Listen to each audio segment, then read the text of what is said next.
Assalamualaikum warahmatullahi wabarakatuh. Selamat berjumpa lagi di pertemuan yang ketiga. Pada pertemuan yang ketiga ini, saudara akan mempelajari tentang bangsa dan strain unggas baik di Indonesia maupun di dunia. Saya akan terangkan pelan-pelan ya. Bangsa dan strain. Mohon diingat terus ya, bangsa dan strain. Sehingga saudara harus bisa memahami apa itu spesies unggas, apa itu yang disebut dengan spesies. Kemudian bangsa ternak, bangsa unggas di sini. Kemudian ada kelas, dibagi lagi menjadi kelas, kemudian ada strain unggas. Nah, apa yang ingin kami tekankan pada saudara adalah bahwa nanti pada saat saudara melihara, pada saat saudara belajar manajemen non-ruminansia atau manajemen pemeliharaan, saudara tidak akan lepas dari strain. Ya, saudara tidak akan lepas dari strain unggas. Ya, tidak akan lepas. Saudara mutlak harus memahami apa itu strain, ya. Dan mohon diingat baik-baik dan dimengerti, ya. Kami berharap, sangat berharap, ya, saudara kalau masuk di dalam suatu farm, di dalam suatu peternakan ayam, jangan lagi mengeluarkan pertanyaan-pertanyaan yang mana pertanyaan-pertanyaan itu tidak pas untuk dikeluarkan, untuk disampaikan oleh mahasiswa peternakan. Contoh, ya, saudara masuk dalam suatu farm, lantas saudara bertanya kepada pemilik kandang atau bertanya pada orang yang ada di farm. Saudara bertanya, "Pak, ini ayam petelur ataukah ayam pedaging?" Coba saudara renungkan. Pertanyaan ini betul, benar, boleh, sah, tapi pertanyaan ini tidak menggambarkan bahwa saudara itu benar-benar memahami tentang dunia perunggasan, dan itu semua ada di strain unggas. Nah, apa yang seharusnya saudara sampaikan, saudara tanyakan kepada peternak adalah, "Pak, Ibu, ini memelihara petelur dengan strain apa?" Ya, karena setiap strain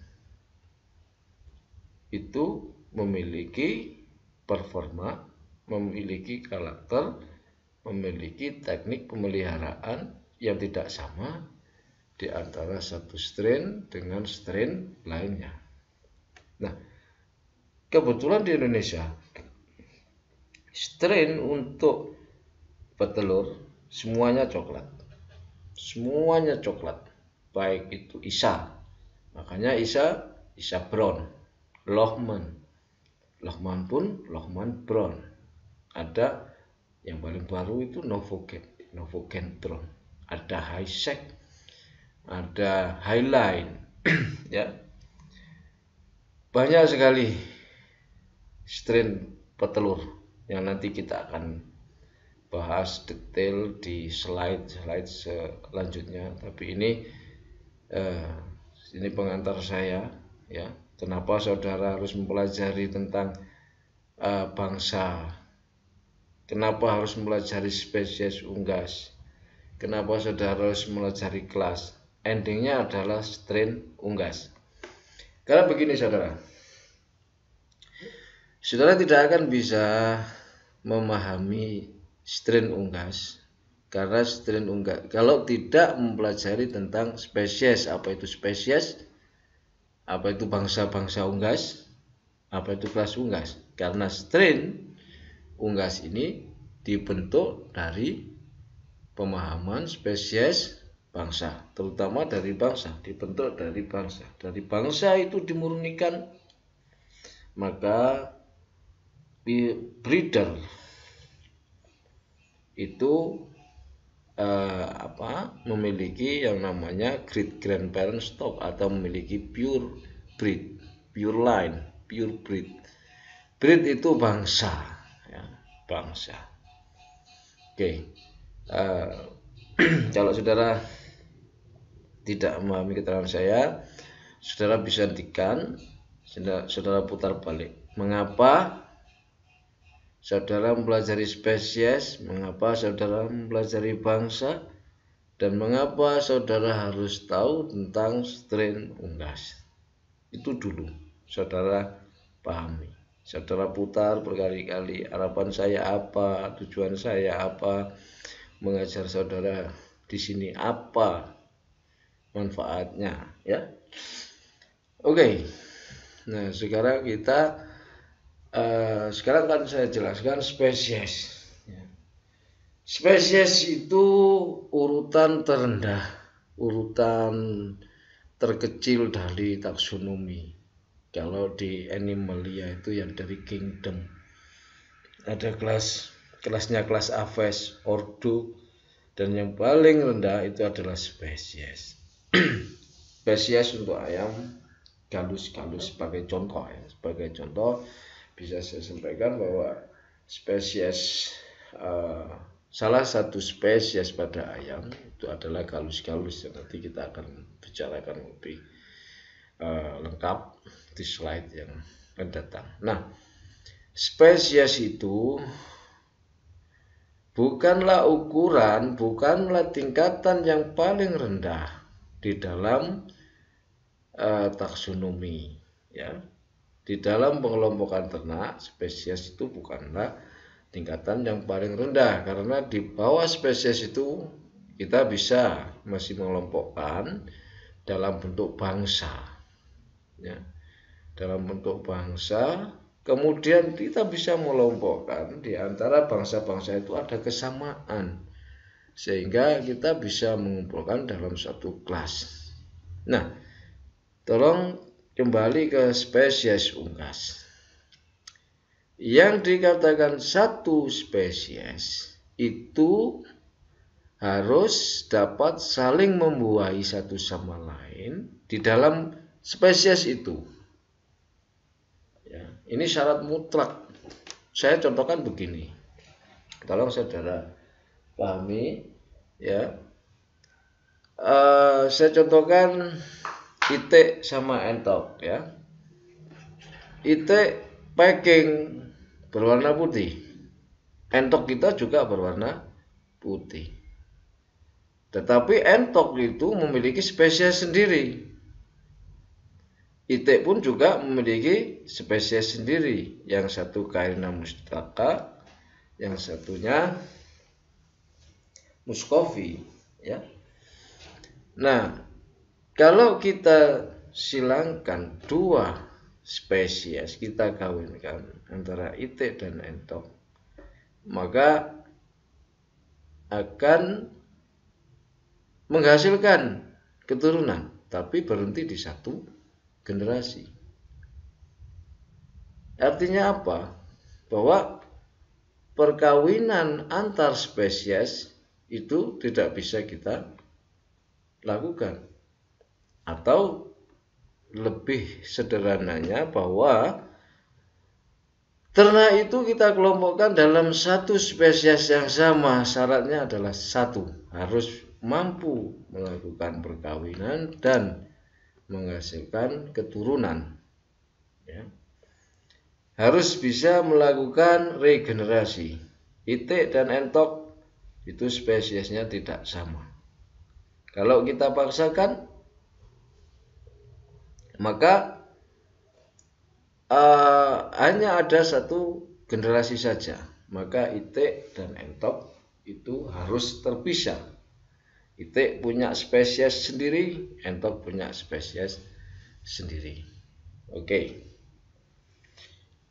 Mohon di pelan-pelan saja ya. Ini kalau saudara bingung, ini tidak akan mengerti ya. Maksud saya, kalau saudara memahaminya pelan-pelan, insya Allah akan tersampaikan ya. Spesies itu suatu individu ya, suatu populasi, suatu kelompok ternak yang mana bisa melakukan perkawinan dan melakukan regenerasi. Nanti ada pentingnya saudara memahami spesies unggas, itu nanti kita bahas di slide yang selanjutnya. Oke. Kemudian bangsa. Jadi kembali ke spesies. Spesies unggas itu ini ada secara alami ya. Ada secara alami. Artinya tidak ada campur tangan manusia. Mungkin sudah diciptakan oleh Tuhan. Ya, bahwa Tuhan itu menciptakan makhluk hidup satu spesies. Buktinya apa? Kita tidak bisa mengawinkan dua individu yang berbeda spesies. Jadi spesies ini sudah given, sudah diberikan oleh pencipta. Contoh manusia ini Homo sapiens. Ya, manusia ini Homo sapiens. Dikawinkan dengan spesies yang lain, taruhlah simpanse atau lain, tidak akan menghasilkan suatu keturunan. Ya, itu lebih mudahnya seperti itu. Kemudian bangsa unggas. Bangsa unggas ini terbentuk dari adaptasi ya ternak terhadap wilayah cekaman, climate. Jadi bangsa ternak, bangsa unggas itu kelompok ternak yang punya persamaan dan biasanya ada pada geografis tertentu. Misalkan ayam kedu, bisa saudara temui di daerah Kedu. Saudara pergi ke Pulau Bali mencari ayam kedu, saudara tidak akan bisa menemukan ayam kedu.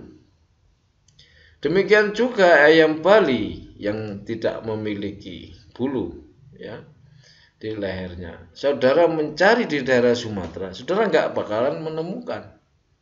Nah, itulah bangsa-bangsa ternak, bangsa-bangsa unggas yang kita bicarakan, bahwa bangsa unggas itu adalah sekumpulan ternak yang ada pada suatu wilayah geografis tertentu dan mereka memiliki bentuk morfologi yang sama, ya, memiliki sifat fisiologis yang sama. Pelung ada di daerah mana? Jawa, ya. Saudara nggak akan bisa menemukan pelung di Irian Jaya, apalagi di Amerika atau di Eropa. Ya, itulah pemahaman tentang bangsa. Nah, sedangkan kelas itu adalah mencakupan wilayah yang hampir sama. Di Asia itu misalkan ada, nanti saudara akan mengenal ada kelas Asia, kelas Amerika, kelas Mediterania, ya. Nah, kelas itu mengelompokkan unggas kok hampir sama ya. Misalkan unggas yang di Asia itu memiliki cuping berwarna coklat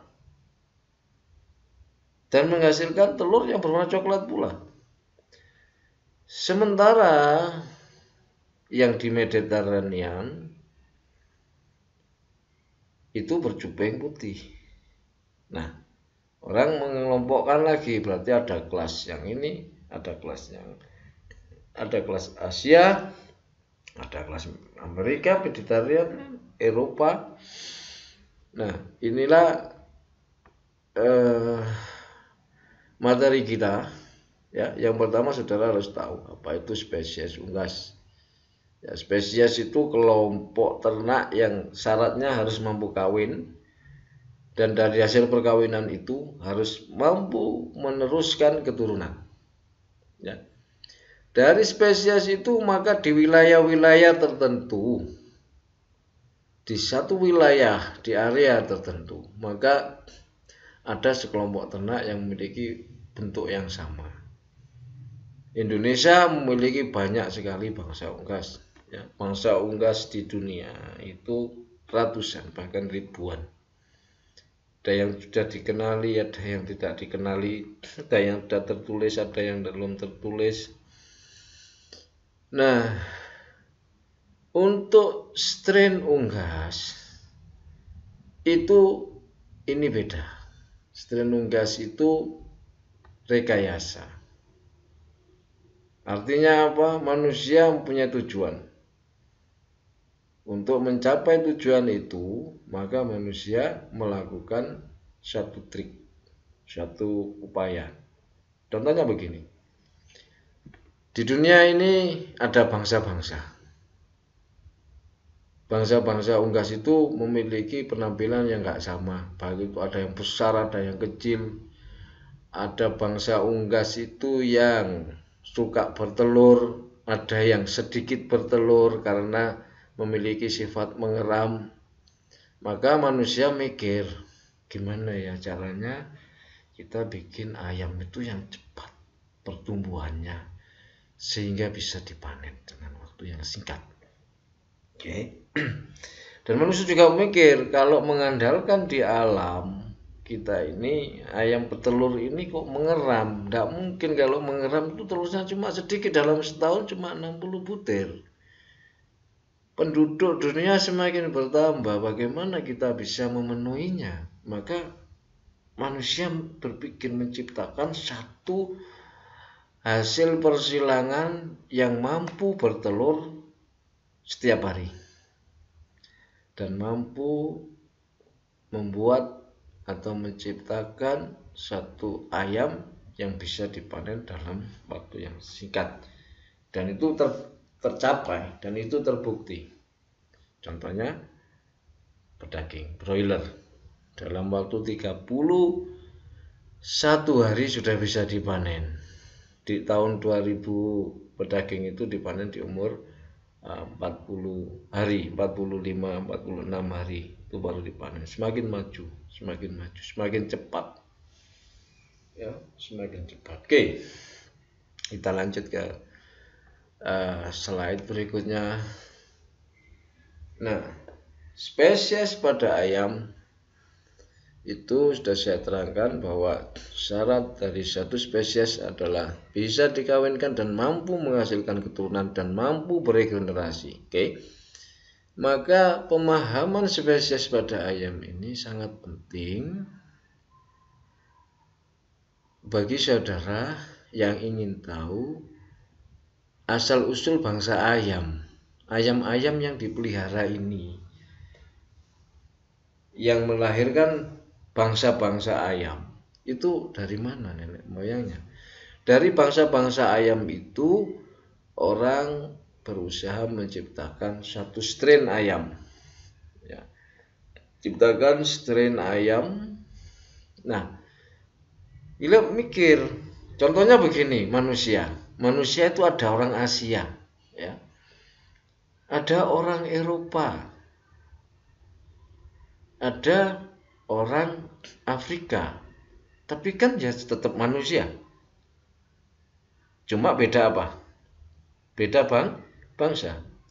Satu spesies orang Amerika, bangsa Afrika, bangsa Asia, bangsa Australia, bangsa Eropa, itu satu spesies yang sama, Homo sapiens. Dikawinkan orang Eropa menikah sama orang Asia bisa menghasilkan keturunan, dan keturunan bisa beregenerasi, berarti satu spesies tapi beda bangsa. Ya, kita ini bangsa Asia. Jangan bilang kita bangsa Indonesia, itu negara kita. Kita ini bangsa Asia. Ya. Orang Cina hampir sama, bedanya matanya sipit, tapi kulitnya sama. Nah, itulah bangsa-bangsa pemahaman tentang bangsa-bangsa. Ayam pun juga demikian. Nah, kemudian kalau manusia, orang mikir kita ini nenek moyangnya siapa? Kita itu dari keturunan siapa? Bukankah begitu? Ya kan? Ada yang menyebutkan kita ini keturunan Adam dan Hawa. Yang jelas kita keturunan satu spesies yang sama.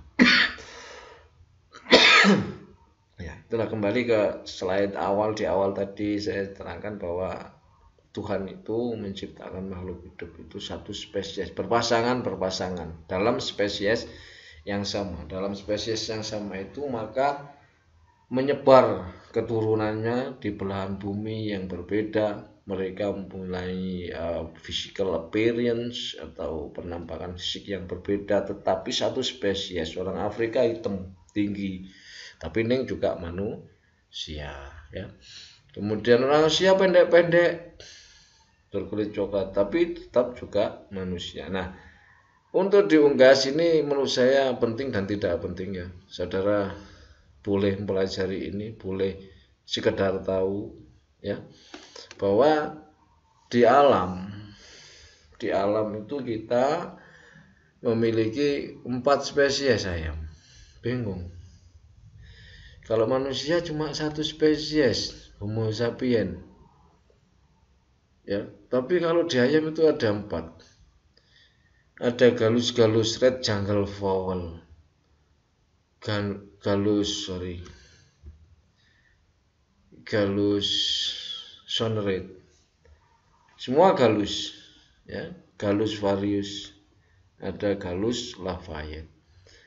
Ayam ini eksotik banget dan masih ada sampai hari ini, masih ada. Kalau saudara mau tahu ini, Indonesia ada. Ya. Ini juga banyak, bagus sekali ya. Yang ini green jungle fowl ya. Ini 2 ini ada di hutan-hutan di Indonesia. Ini ceritanya di hutan itu ada berapa spesies ayam?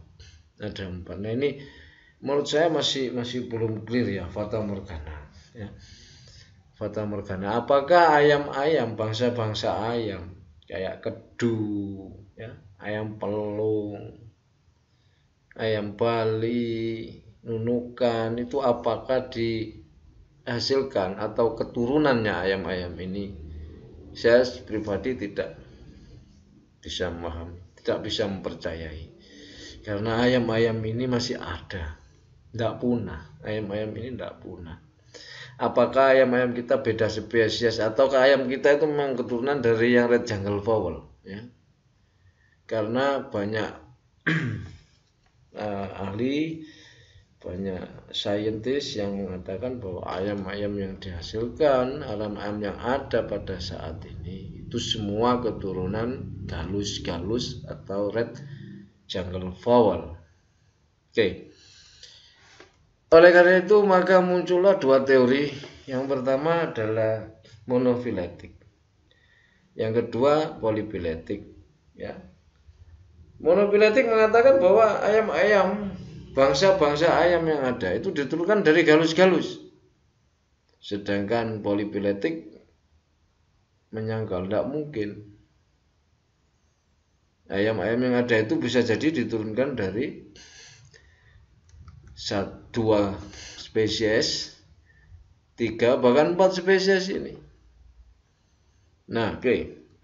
Ini sulit kita pecahkan, tetapi dengan adanya DNA marker ya, dengan molekuler DNA ya, itu bisa kita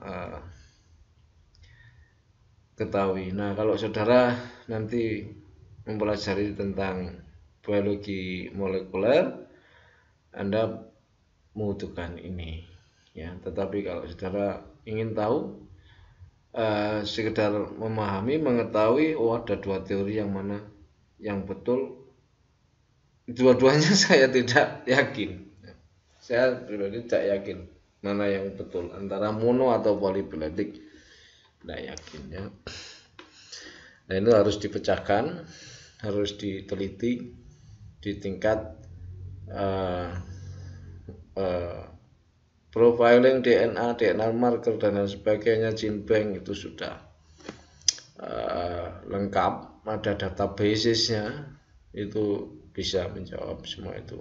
Tapi itu bagi yang ini ya, penekanan saya bagi saudara yang mau mempelajari tentang di tingkat molekuler. Oke. Ini monofiletik, saya rasa saudara bisa baca sendiri ya. Intinya bahwa bangsa-bangsa ayam yang ada di dunia ini diturunkan dari galus-galus. Nah, yang teori polifiletik ini saya perlu tekankan. Tadi ada 4 spesies ya. Nah ini dia. Ada 4 spesies. Yang mana? Apakah galus-galus? Kalau galus-galus kita nggak perlu nggak perlu cek, nggak perlu tes, kita nggak perlu konfirmasi karena dari ini kok. Tapi kalau saudara misalkan mengatakan, oh nggak bisa pak, itu dari galus-galus atau galus sonerit tetuanya, dari kombinasi persilangan ini. Nah ini spesies A, ini spesies B, ini spesies C, ini spesies D. Cara untuk membuktikan, kawinkan sehingga jadi berkisar antara red jungle fowl dengan grey jungle fowl. Mampu nggak dia menghasilkan keturunan? Dan keturunannya bisa enggak menghasilkan keturunan, beregenerasi. Nah ini kembali ke pemahaman spesies. Jadi apa itu spesies? Apa itu bangsa, apa itu kelas, apa itu strain. Kembali di sini pentingnya saudara memahami apa itu spesies, karena di sini masih ada satu pertanyaan besar. Ayam-ayam yang ada itu keturunannya siapa? Keturunan red jungle fowl kah? Kalau keturunan red jungle fowl tidak ada masalah. Atau ada saudara ngetes ya.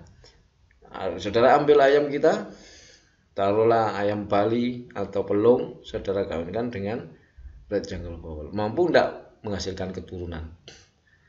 Ya, mampu enggak beregenerasi keturunannya? Itulah fungsinya saudara memahami tentang spesies. Nah, kalau misalkan saudara meyakini bahwa hasil keturunan itu dari 2 spesies, tinggal dikawinkan 2 spesies ini. Tapi kembali, bahwa Tuhan menciptakan makhluk hidup itu satu spesies. Makanya saya teori ini tidak ingin mendalaminya, tidak ingin berdebat, tidak ingin membenarkan. Ini sebagai hasanah, baik teori monofiletik maupun polifiletik ya. Ini monofiletik, polifiletik. Kemudian inilah kelas ayam. Sebagaimana yang sudah saya sebutkan, kelas itu kumpulan dari bangsa. Contoh ini, kelas Amerika. Ada banyak bangsa di Amerika. Di kelas ini ada banyak bangsa. Tidak hanya 4, ini masih banyak lagi bangsa. Cuma kita mampu menulisnya 4. Ada kelas Mediterranean yang ada di daratan Mediteran. Daratan dari Gunung Himalaya sampai Kaukasus, pegunungan. Saya juga belum paham ya. Ini daerah di daerah tengah ya. Ada beberapa bangsa, tidak hanya 3 tapi lebih. Kemudian dikelompokkan lagi kelas Inggris. Apakah ini yang wilayah Inggris? Ya mungkin ya, ada Orpington, Cornish. Kemudian kelas Asia Brahma ini besar sekali ya. Ada Cochin, ada Langshan. Ini lah Indonesia kok nggak dimasukkan, ini masih banyak ya. Asia, bangsa-bangsa ayam tempe Indonesia itu masuk di kelas Asia. Masih banyak lagi. Jangan diharap, jangan dipahami bahwa hanya ada 4, ada 3 tidak. Masih banyak. Yang saudara pahami adalah kelas ayam, ada kelas-kelas ini. Bisa nambah lagi kelas? Boleh, silakan. Dengan pendekatan-pendekatan yang sudah ditentukan. Oke. Kemudian sekarang saya contohkan kelas Mediterranean, ya, dikelompokkan karena di daerah wilayah itu cuping telinganya berwarna putih, tubuhnya cenderung ramping, sehingga menghasilkan telur. Karena cuping putih ini biasanya cuping putih, telurnya juga putih, menghasilkan telur berwarna putih. Kok hampir sama banyak bangsa di wilayah Mediterranean itu kok rata-rata cupingnya putih, telurnya putih, sehingga wah ini kita sebut sebagai kelas Mediterranean. Inggris, kelas Amerika, kelas Asia itu pemahamannya hampir sama. Oke, lanjut. Ini saya tunjukkan. Ini banyak sekali ayam kita ada di mana. Ini Brahman, ya, besar ayamnya, ya. Mungkin Samberier ada di sini, ya. Ayam-ayam Indonesia ada satu di antaranya ini. Yang mana saya kurang begitu.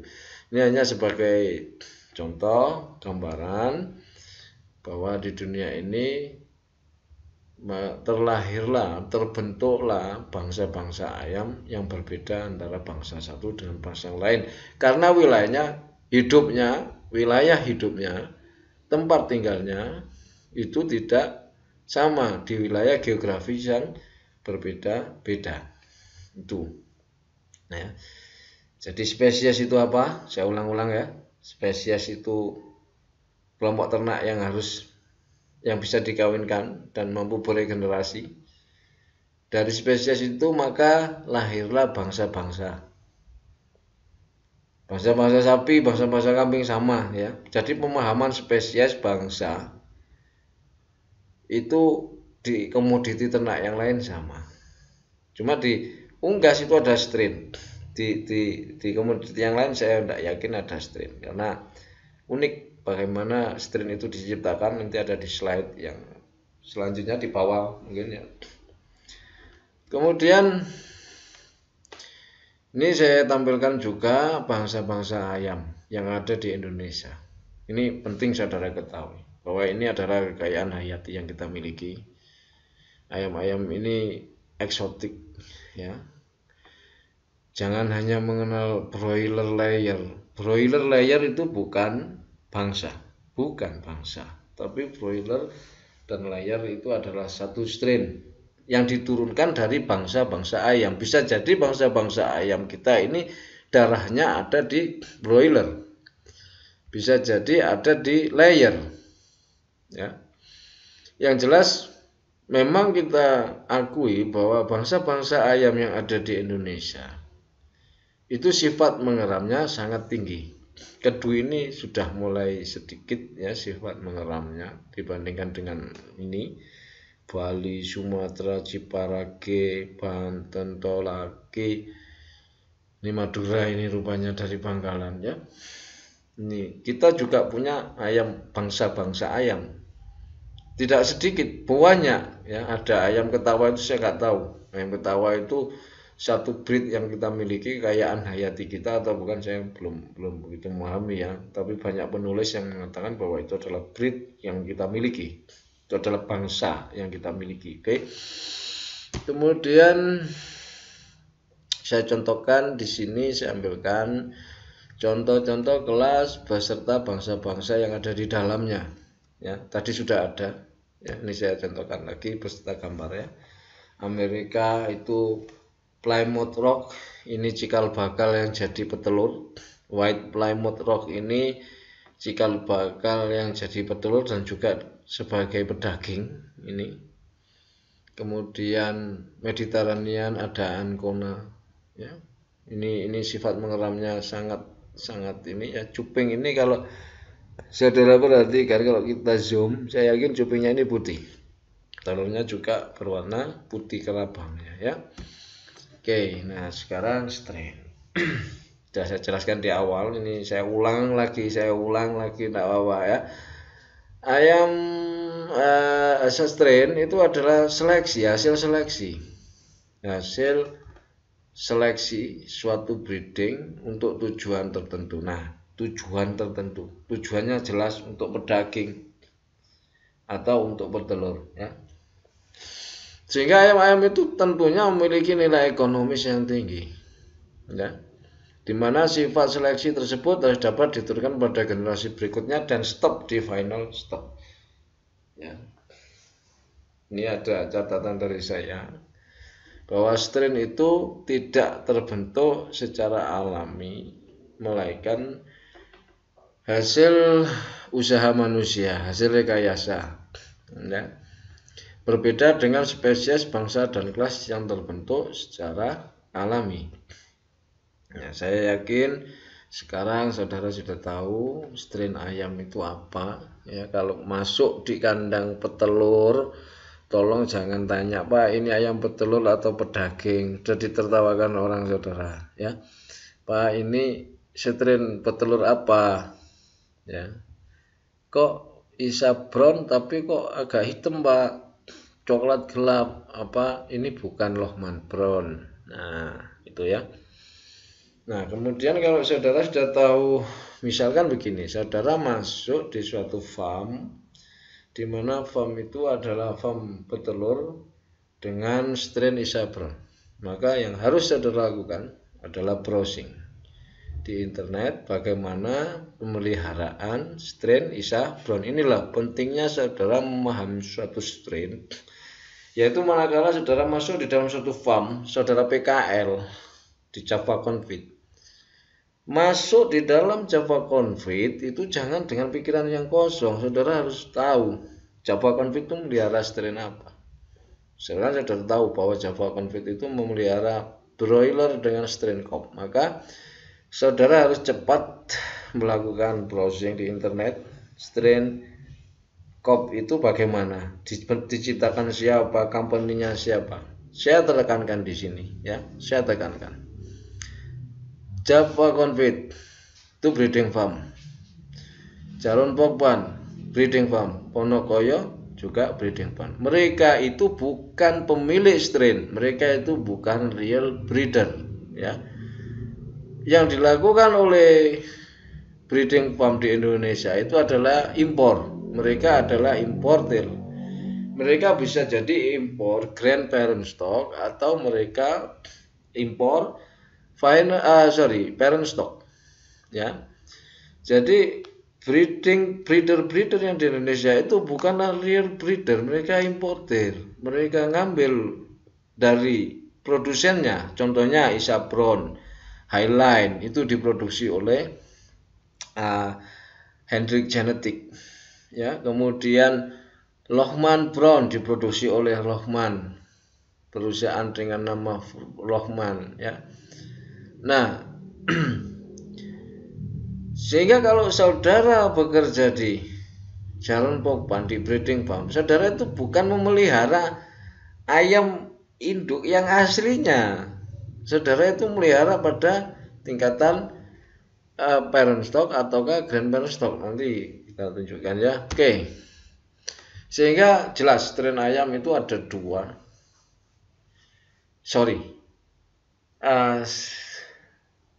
Strain ayam itu bisa kita bedakan, ada yang broiler, ada yang layer. Sedangkan strain ayam broiler itu, untuk broiler terbanyak ada COB, ada Arbor Argus, kemudian ada Indian River ya. Kemudian ada banyak lagi ya, nanti di belakang kita tunjukkan. Kemudian layer pun strainnya ada banyak. Cuma strain ayam itu kita split menjadi dua. Ada yang broiler, ada yang layer ya. Oke, kemudian ini satu pertanyaan, bagaimana strain ayam tersebut dikembangkan atau dibentuk? Ya, bagaimana orang bisa menciptakan broiler, bagaimana orang bisa menciptakan layer. Nah, ini sudah saya kasih gambar yang clear bahwa broiler itu putih di Indonesia, layer itu brown. Jadi kalau masuk di kandang lagi yang ayamnya putih-putih, jangan bertanya, Pak ini petelur ataukah pedaging ya. Kalau masuk di satu farm coklat begini. Nah, materi ini tentunya tidak akan tersampaikan secara lengkap ya, karena ini luas sekali, banyak sekali pendekatan-pendekatannya. Barangkali di genetika atau pemulihan ternak saudara bisa memperjelas, menanyakan apa itu ini ya.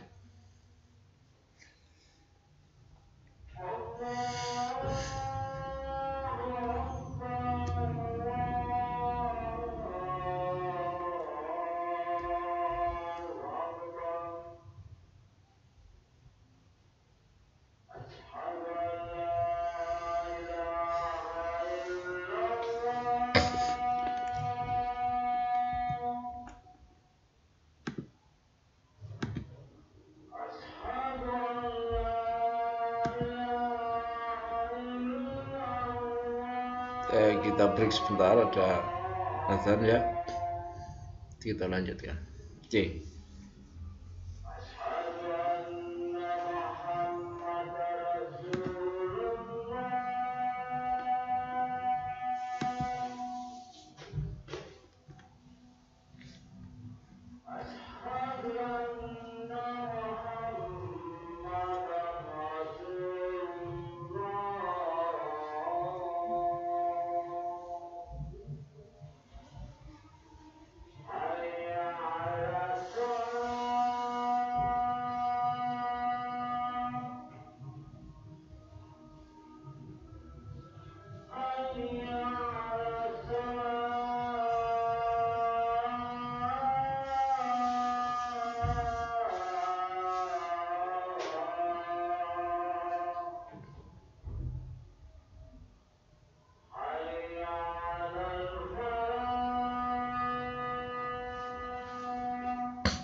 Baik, kita lanjut lagi ya.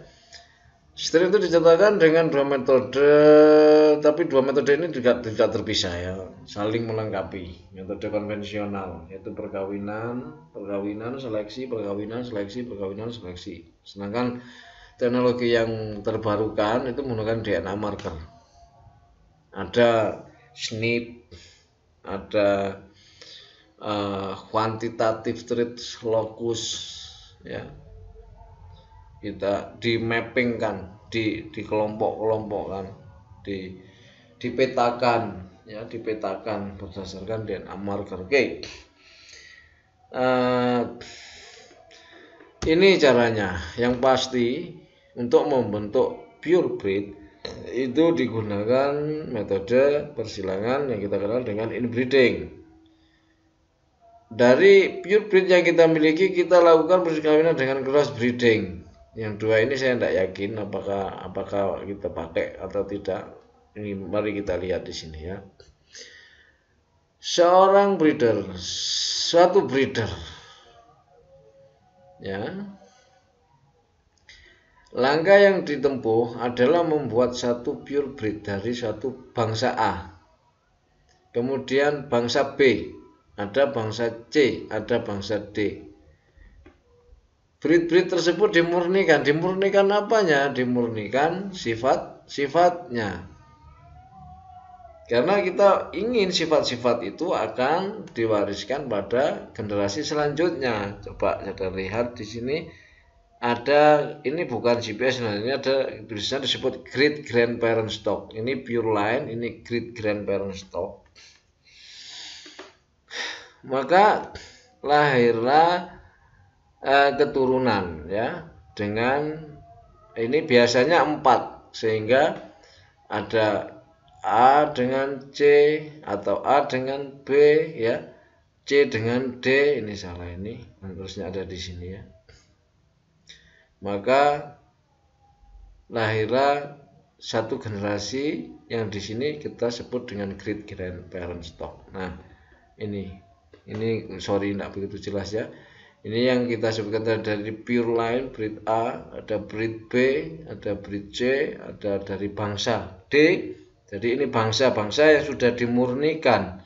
Dimurnikan apanya? Dimurnikan sifatnya. Ya, kalau saudara tidak paham, saudara boleh tanyakan, kita diskusikan ya. Kemudian lahirlah dari keturunan ini great grandparent. Ya, great grandparent itu bisa jadi perkawinan antara breed A dengan breed B, atau breed B dengan breed C, atau breed A dengan breed C, atau breed B dengan breed D. Ya. Dari grandparent stock yang dimiliki oleh taruhlah Hendrik Genetik atau Lohmann yang real breeder ya, yang betul-betul asli perusahaan pebibit, bukan Java Confit ya. Ini semua tidak dilakukan oleh Java Confit. Yang dilakukan Java Confit adalah impor ini. Nah, kalau sudah jadi grandparent stock, mereka menghasilkan great grandparent stock, mereka menghasilkan grandparent stock. Ini yang dijual, hasil dari perkawinan di tingkat grandparent stock ini yang diimpor ke seluruh dunia. Nah, dari grandparent stock ini menghasilkan parent stock. Nah, parent stock dikawinkan sesama parent stock, grandparent juga dikawinkan sesama grandparent ya, perkawinan saudara. Maka lahirlah final stock. Final stock ini ada 2, broiler ataukah layer. Nah, satu program ini menghasilkan satu strain sendiri. Sehingga kalau kita membuat Lohmann Brown ya, berarti harus punya pure line yang mengarah kepada final stock Lohmann Brown. Kalau kita mau bikin pedaging dengan Hubbard, maka Hubbard punya skema yang sendiri yang seperti ini ya. Nah, seperti itu. Itulah final stock. Jadi yang pure line great grandparent stock ini dilakukan oleh real breeder. Yang di sini itu dilakukan oleh real breeder. Ada Tyson, ada Lohmann Van Tres, ada Hendrik Genetik ya. Kemudian yang di sini ini yang dikirim ke seluruh dunia, yang diimporkan, yang dipelihara di breeding farm di masing-masing negara. Ya. Kemudian, nah ini sudah clear ya, bahwa inilah skemanya bagaimana ayam-ayam itu. Saya ulangi lagi ya, bagaimana strain itu dibentuk. Yang pertama, strain itu harus dibentuk dari pure line atau pure breed. Pure line ini sama dengan pure breed. Jadi breed mana yang kita pilih, yang kita murnikan, itu sebagai kekayaan perusahaan, itu ada di sini. Ya, ini yang tidak bisa ditiru. Ini kekayaan hayati yang dimiliki oleh real breeder. Kemudian karena mereka mampu membuat pure line, memurnikan suatu bangsa, maka mereka memiliki great grandparent. Great grandparent dijual? Tidak dijual. Yang dijual adalah grandparent stock atau parent stock.